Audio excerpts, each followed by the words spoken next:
Lucanus cervus, Osmoderma eremita, Cerambix cerdo, Rosalia alpina e Morimus funereus sono 5 coleotteri saproxidici protetti dalla direttiva Habitat. La loro importanza conservazionistica è legata al ruolo che loro hanno all'interno della rete di decomposizione del legno morto, componente fondamentale negli ecosistemi forestali.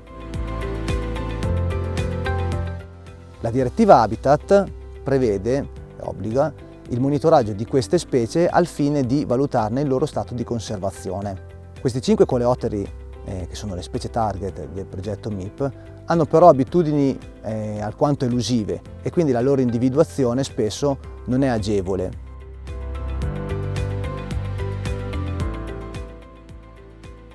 Le abitudini spesso elusive di questi 5 coleotteri fanno sì che la loro individuazione in campo sia spesso legata a episodi sporadici, individuazioni occasionali, e anche laddove i dati provengano da metodologie di raccolta, spesso queste metodologie non sono standardizzate, non provengono da protocolli standard. Infatti, fino a prima del progetto non erano presenti protocolli standard accettati a livello nazionale per il monitoraggio di queste 5 specie.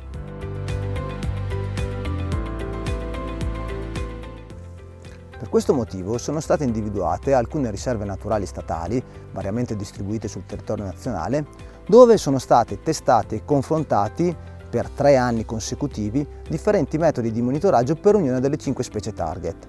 Il risultato ottenuto ha permesso di individuare per ognuna delle specie un singolo metodo di monitoraggio standard applicabile appunto su tutto il territorio nazionale.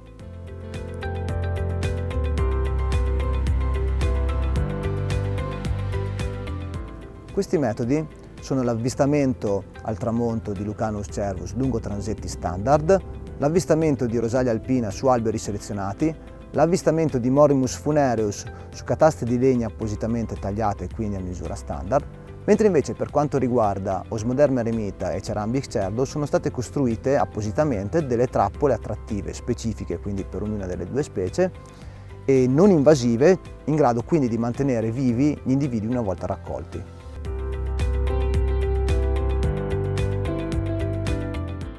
I metodi di monitoraggio proposti si applicano principalmente nei periodi di massima attività delle specie, quindi è consigliabile avere conoscenze pregresse sulla presenza e sulla fenologia di una di queste specie all'interno del sito che si vuole monitorare.